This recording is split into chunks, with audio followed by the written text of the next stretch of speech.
Assalamualaikum warahmatullahi wabarakatuh. Sobat sekalian, kembali lagi di channel Lutfi Isomuddin. Eh, Kenapa ya, sobat sekalian, akhir-akhir ini Jokowi seringkali menjadi bahan hujatan, dikritik seolah-olah apa yang terjadi saat ini semuanya tertuju kepada Joko Widodo. Saya melihat hujatan, kritikan kepada Jokowi ini bermula pada saat pecah kongsi dengan PDI. Dipecat dari kader PDI dengan tidak terhormat. Tapi ini dibantah oleh relawan Projo bahwa ya mereka tidak terima jika semuanya termasuk Hasto yang ditetapkan oleh KPK menjadi tersangka itu larinya kepada Joko Widodo di belakangnya. Tapi lagi-lagi PDI melalui juru bicaranya tetap yakin dan dengan bukti-bukti kuat keterlibatan Jokowi di belakangnya semua itu.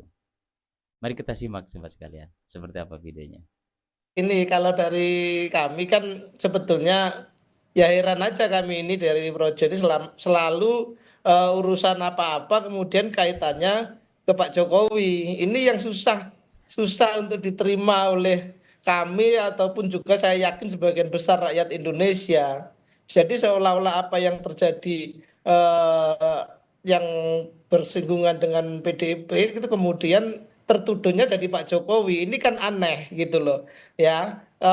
Urusan Mas Hasto berurusan dengan KPK yang langsung yang disinggung adalah itu peran Pak Jokowi. Bagaimana itu kemudian bisa kita terima gitu, logika-logika semacam itu susah sekali. Padahal bahwa kita mengakui bahwa memang ada beda jalan antara Pak Jokowi dengan PDIP yang kita tahu dalam proses Pilpres kemarin, ternyata Pak Jokowi tidak sejalan dengan PDIP. Tetapi kalau kemudian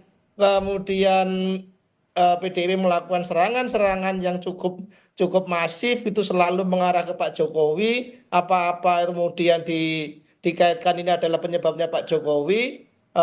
Saya kok menjadi merasa ini kok terlalu kemana-mana, melantur terlalu jauh, itu makanya bahasa saya kemarin gitu kan.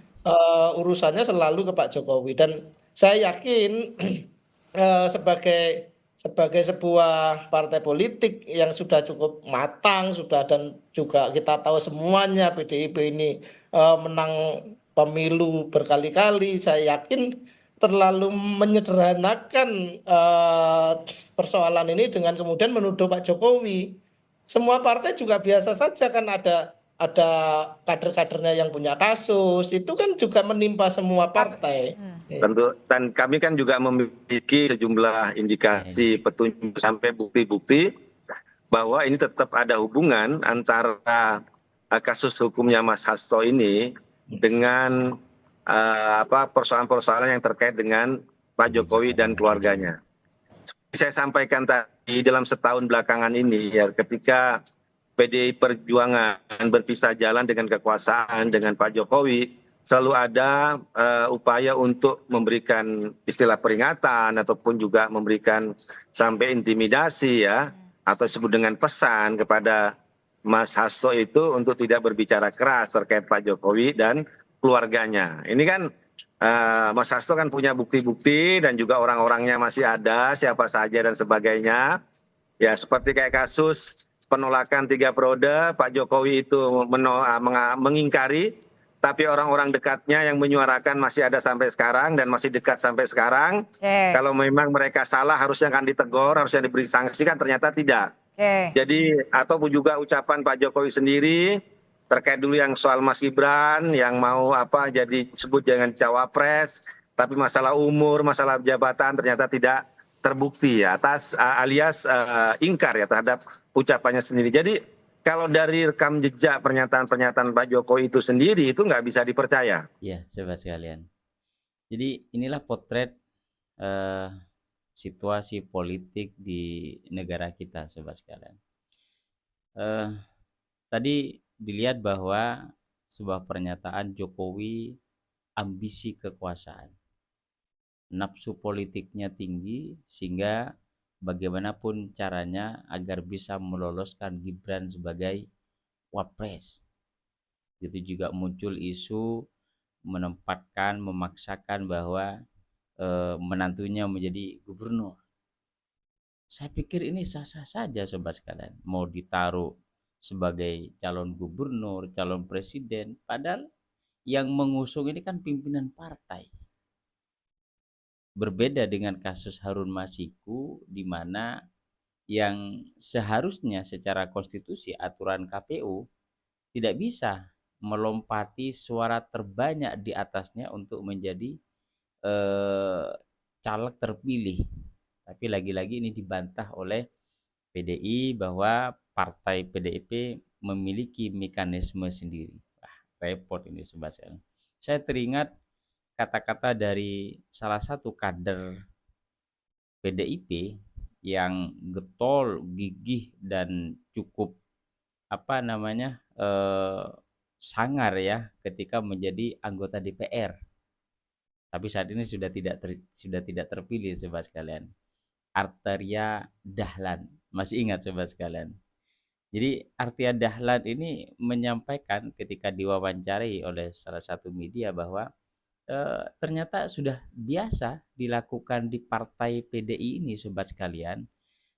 Ketika yang banyak mendapatkan suara terbanyak kemudian dipilihlah keluarganya, cucunya Soekarno dan sebagainya untuk bagaimana ini yang menjadi kemudian dilantik terpilih menjadi anggota DPR. Padahal di atasnya masih banyak sobat sekalian.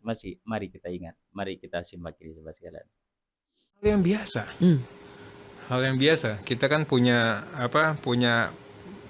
kita hidup ini di lingkungan partai dan di partai kami itu hal yang biasa seperti itu. Dan mungkin saja nanti Mas Romi bisa lebih pas di situ karena beliau itu kan tidak hanya kader ideologis ya, dia juga kader biologis karena beliau itu kan ya cucunya Pak Karno. Jadi saya pikir nggak ada masalah. Gitu. Kalau ada kebijakan yang lain, saya terima, saya legowo, nggak ada masalah. Boleh ditanyain ke Mas Romi langsung deh. Itu pembicaraan nggak sampai 5 menit. Saya bilang, oke, Mas Romi, saya nggak ada masalah, tapi pastikan dulu itu Ibu Sri Rahayu teken. Sehingga apa? Saya tidak ingin, karena kan tiketnya mahal. Orang nyangka kita ini kan nggak jadi ya. Saya hanya kasih ini kepada Mas Romi.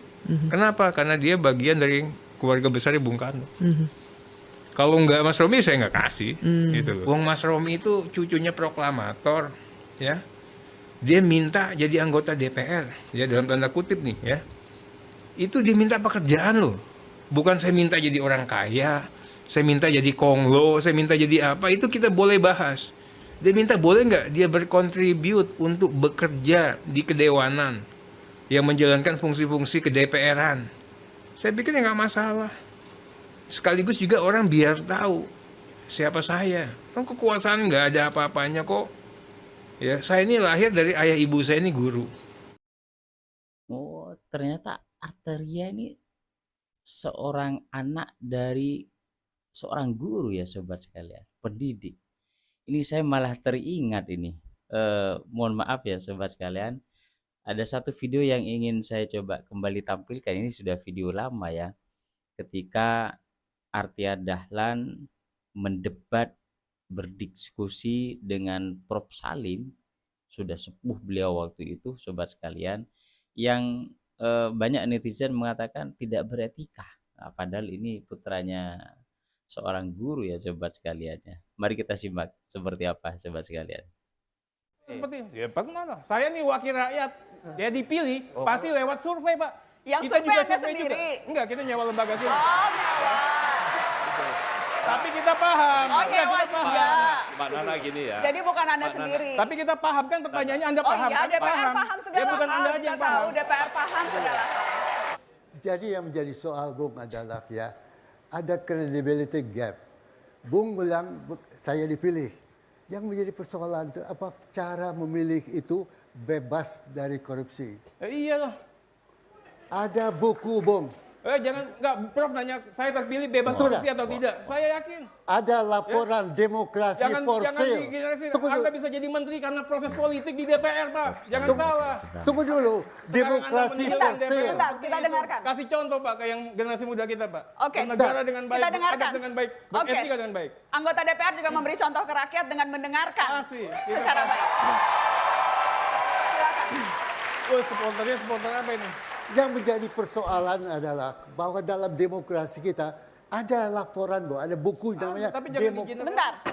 Dengar dulu. Ih, jangan digeneralisir. Siapa yang berani sekali. Oke. Demokrasi for sale, ya, dan seluruh yang terjadi penangkapan dari KPK adalah para politisi yang dipilih. Jadi persoalan adalah pemilihan kita yang kita jalankan belum tentu kredibel. Itu menjadi persoalan. Jadi Bung bangga, saya dipilih. Tapi apa betul pilih secara betul? Iya. Berapa ongkos yang Bung keluarkan? Dari mana Bung dapat uang? Kalau saya bisa, Pak. Oke. Ya, Kita kembali setelah pariwara Kita akan tetap di mata najwa. Ya, sobat sekalian, inilah potret elit-elit politik kita. Wakil-wakil rakyat kita semuanya.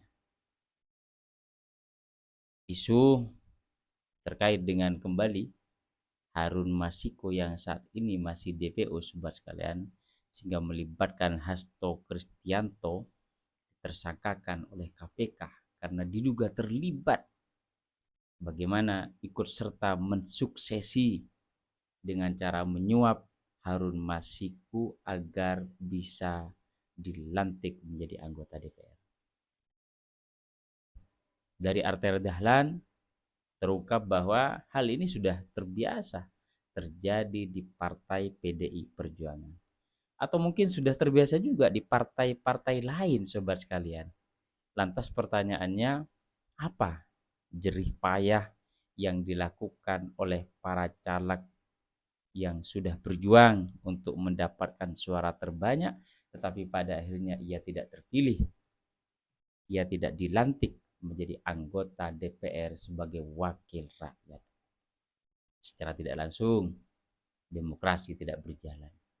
Secara tidak langsung, rakyat dikriminalisasi. Katanya rakyat kedaulatan tertinggi, tetapi tidak berfungsi. Sampai berjumpa di episode berikutnya. Wassalamualaikum warahmatullahi wabarakatuh.